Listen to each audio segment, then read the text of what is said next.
नमस्ते दोस्त। आज की हमारी वीडियो विश्व प्रसिद्ध पुस्तक 0 to 1 की हिंदी समरी पर आधारित है, जिसमें लेखक पीटर थील के मुख्य विचारों को आसान भाषा में समझाया गया है। 0 to 1 का मतलब है कुछ भी न होने से कुछ बिल्कुल नया बनाने तक पहुंचना। यह 1 से 100 जाने से भी बड़ी जंप है। इस बुक में पीटर ने स्टार्टअप के लिए अपने अनुभव साझा किए हैं। उनका मानना है कि एक एंटरप्रेन्योर को पुराने तरीकों पर सवाल उठाना चाहिए और मोनोपोली, एक अधिकार जैसी मजबूत स्थिति बनाने का प्रयास करना चाहिए। जब कोई कंपनी जानती है कि वह मोनोपोली से अच्छा प्रॉफिट कमा सकती है, तो वह नई टेक्नोलॉजी डेवलप करने के लिए मोटिवेट होती है। तो चलिए स्टार्टअप की दुनिया के इन रहस्यों को जानने के लिए शुरू करते हैं।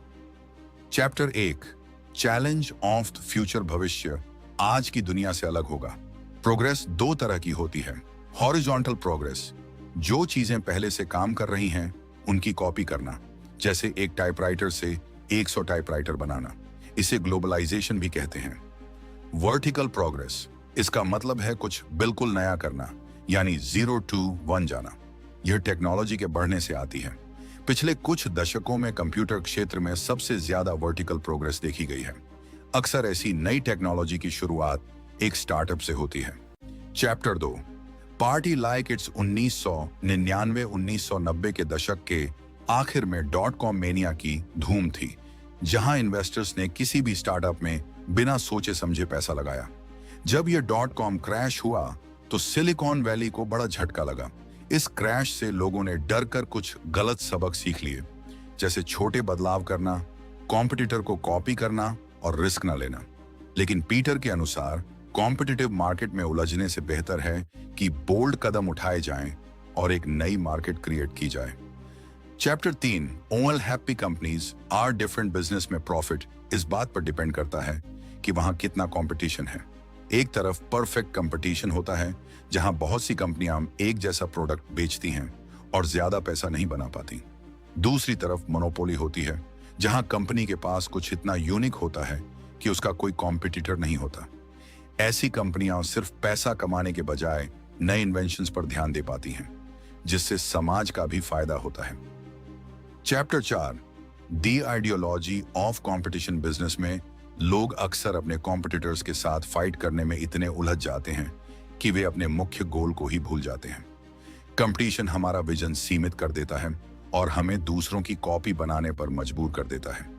कभी कभी कंपटीशन से निपटने का सबसे अच्छा तरीका पार्टनरशिप या मर्ज करना होता है, जैसा कि पीटर थियल और एलन मस्क ने अपनी कंपनियों को मर्ज करके किया था। Chapter 5, last mover advantage. एक इनोवेटिव स्टार्टअप शुरुआत में भले ही पैसे लूज कर रहा हो, लेकिन भविष्य में लाभ कमाने की उसकी क्षमता के कारण उसकी वैल्यू बहुत ज्यादा होती है। मोनोपोली बनाने के कुछ मुख्य फीचर्स हैं। प्रोप्राइटरी टेक्नोलॉजी, जो कॉम्पिटिटर्स से कम 10 गुना बेहतर हो। नेटवर्क इफेक्ट, जिससे ज्यादा यूजर्स जुड़ने पर प्रोडक्ट और बेहतर हो जाता है, जैसे फेसबुक। स्ट्रॉन्ग ब्रांड इमेज, जैसे एप्पल, जो अपने हाई क्वालिटी प्रोडक्ट्स के दम पर टिकी है। Chapter 6, you are not a lottery ticket success. सिर्फ लक से नहीं, बल्कि हार्ड वर्क और एक सॉलिड प्लान से मिलती है। पीटर का मानना है कि हमें डेफिनेट ऑप्टिमिज्म, निश्चित आशावादी बनना होगा, यानी भविष्य को लेकर पॉजिटिव रहना और उसे बेहतर बनाने के लिए आज से ही एक मजबूत प्लानिंग करना।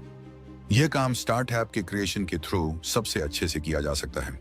चैप्टर 7, फॉलोड मनी इकोनॉमिक्स का 80/20 रूल, पावर लॉ, यहां भी लागू होता है, जहां सिर्फ 20% कंपनियां ही इंडस्ट्री का 80% प्रॉफिट कमाती हैं।